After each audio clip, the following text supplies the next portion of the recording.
YouTube, what is going on? Welcome back to the channel. Now today I'm going to do an update video on some of the t-shirts that you guys have seen over the last couple of years. I did a t-shirt video 2 years ago, and then I did another one I think last year, and to this day they're still been the most popular videos that I've put out. If you haven't seen them, go back and have a look. I'll put the links down below and up the top. It just gives you an idea of the best t-shirts that money can buy in this kind of space. Now that was all well and good showing you what those t-shirts were like, but how have they held up over the last couple of years? So in this video, I'm going to tell you exactly that.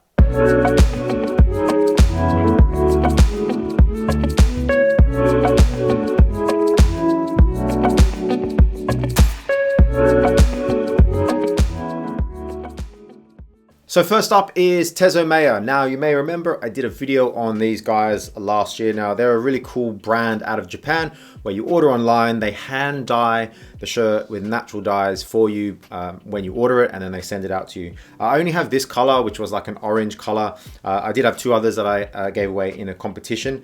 Now remember, these are natural dyes, there's no synthetic dyes, so they'll fade a lot quicker, and they're more prone to sort of unevenness and uniqueness in the fading and in the dyeing process. To be honest, I'm not terribly happy with this shirt over the years.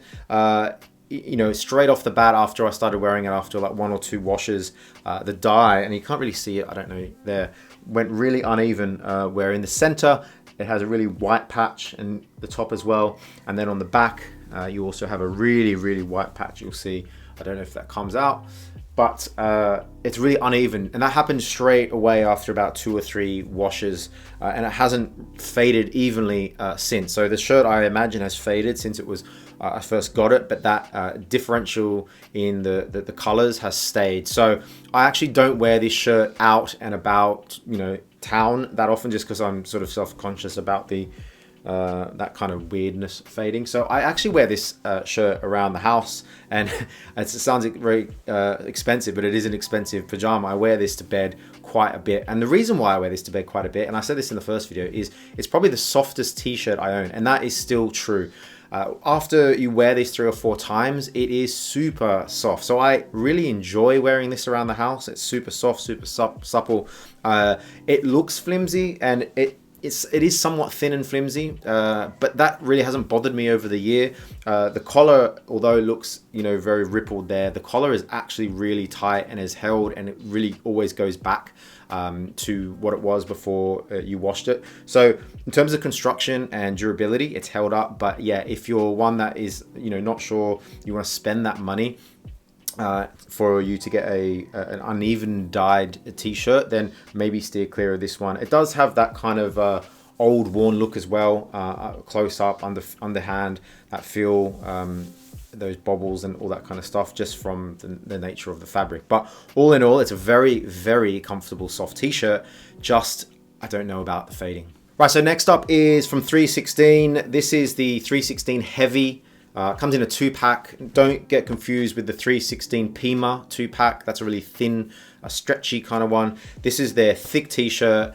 Does come in a 2-pack as well. I don't think it's available all year round, so you might not find it in the summer, for instance. I bought this many years ago, probably one of the first shirts I bought when I started getting into shirts. It is in the t-shirt episode if you want to go back and look at that. I think this is the best bang for buck t-shirt you can buy. It is around, I think it's like $89, $98, something like that. It's under $100, and you get 2 t-shirts, heavy, and it has lasted me forever. Now, I bought this before I got into really caring and looking after my t-shirts. So I have a little bit of yellowing underneath the armpits, and that's because I was wearing aluminium deodorant. So since then, obviously, I wear natural deodorant that doesn't have any kind of bad things in it. So a lot of my t-shirts stay, it's the same color under the armpits.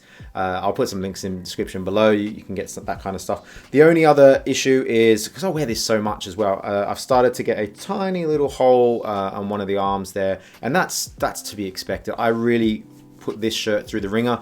When I'm going to my wardrobe and looking for just a t-shirt that's just, you know, a straight up white t-shirt, just don't have time to think, I always grab this one. It's great. It doesn't have pockets. You can get pockets with it. And just to sort of like reiterate how solid this t-shirt is. I've probably had this 3 or 4 years and I haven't even got the second one out yet. So I still have a pristine second one ready to go.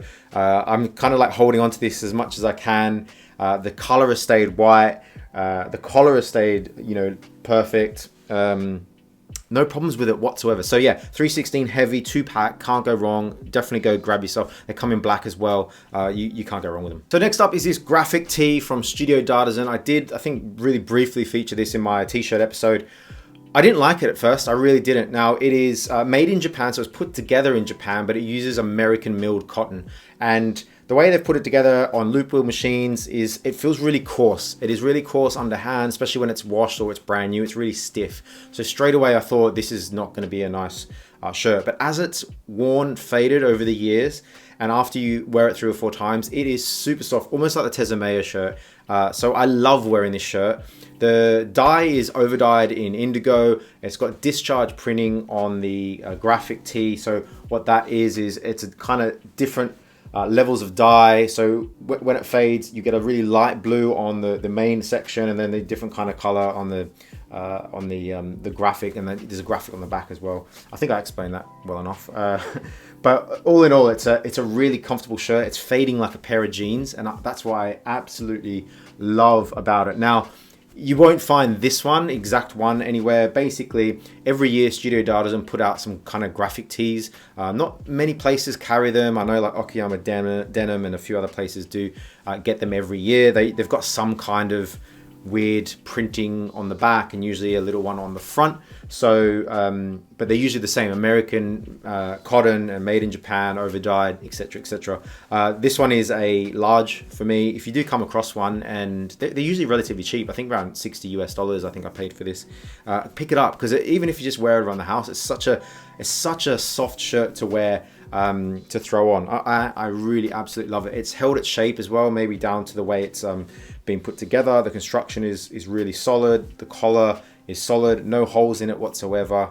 Yeah, and you can't go wrong. But yeah, if you want something that fades amazingly over time, like you need to put the time in with it, this one is the shirt for you. Really, really cool.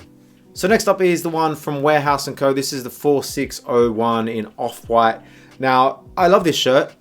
Some things to consider about it though is it's really short. So if you're one that doesn't like a really short shirt, this probably isn't the one for you, but it's really nice. It's really fitting. It's got a really tight collar. If you've got a big head like me, something to think about. But it's got a really tight collar, but it comes back to its shape. So I really love it. But the standout thing for this shirt is it's just got to be the slub. It's got to be the texture of that fabric. When it's worn, you can really see it on a nice day. It's around 6 or 7 ounces, I think, but it's got that really nice kind of texture to it. So it is a good shirt. Not really much else to say about it. It's just really short and it's really flowy, I would say, but it's got a tight construction and it always comes back to that shape. It seems to be quite a popular one in the vintage circles. Here's just the inside of it after me wearing it for a good few months. You'll see it starts to get a few bobbles and here and there, and a bit of blue transfer from some of my jeans, maybe because it's so short. That plays a part into it. But it's really nice. It's really soft. Don't wear as much as some of the others. And I think price-wise, they're pretty good value. They come in at about $65. They come in a range of colors, like a lot of colors. And they seem to be very, very popular. So yeah, get yourself one of these if you're looking for a nice, easy to wear shirt. Just consider the length of it. Right, last but not least, this is the UES Ramayana Pocket Tee. This is one of my favorites. It's one of the most talked about t-shirts in the circles, I would say. It's 100% Suvan Gold cotton, and if you know Suvan Gold, it's really expensive. It's a long staple cotton. They only produce a certain amount a year. It takes really long time to produce it, as opposed to other types of cotton. So, and it's also very luxurious feeling. It's very soft. It's very silky. It feels like cashmere. It's got a reputation for being the best cotton you can get. So when a t-shirt is made out of that, you know it's a good t-shirt. Now, how has it held up over the years? I have had this quite a long time. Again, like the 316, I've probably had this one of the longest, and it does show. It does show. I've really worn this one into the ground. Again, early on I was using aluminium or aluminum deodorant, so there's a bit of staining underneath the armpit. I did get a stain on one of the shoulders a few years back. You can't actually see it there. I don't know what it is, but that didn't come off. But otherwise it's really well worn in. There's no real holes anywhere. I find it kind of a thin shirt. I guess it's probably, again, like 5, 6, 7 ounces. It's got a lot of bobbling down the bottom from where I've worn it with sometimes with a backpack on, but on the whole this is held up really good. It feels amazing underhand, and it feels amazing and very light when you've worn it for a few days and haven't washed it, for instance, or if you haven't needed to wash it for a while. I really enjoy this shirt. Now, I think the prices come down. When I bought this, they were quite expensive. I think I paid something like £100, but they're now £65, which is probably like, you know, $50 or something like that. I could be totally wrong there, but I've just seen it for sale for £65 from Redcast Heritage. So they're a great shirt. Again, they are not the cheapest option in terms of like getting a 2-pack, so on and so forth. You can get them without the pocket as well, and you can get them in a few different colors. I have it in the gray, and I also have it in the black. So I wear these ones a little bit less often. The white one is definitely worn down and feels a bit more coarser. The grey one and the black one still feel a bit thick and a bit more luxurious. So maybe over time, after a few washes, they start to wear out, I guess. But yeah, I can't really fault them, to be honest, other than that. They're a great shirt, and you know what? All these shirts are great. All of them have their faults. No shirt is perfect. So on the whole, all pretty good t-shirts. None of them have fallen apart. I mean, the Tezomeya one with the dye unevenness is really annoying, and I don't wear that one out. So that's maybe the exception. The rest have held up amazingly over time. I'm going to do a video for the rest of them. And I think all of them are pretty good shirts. Yeah, they're not cheap, and you know, they all got their purpose, but they feel amazing. Maybe the Real McCoy's t-shirt is an exception. I don't really wear that one, but that's for another video. But if you enjoyed that, give us a thumbs up, drop a comment down below. I'd like to hear what you guys think. If there's a t-shirt you want me to feature next time, and make sure you give me a thumbs up. And guys, with all that being said, have a great day, and we'll see you next time.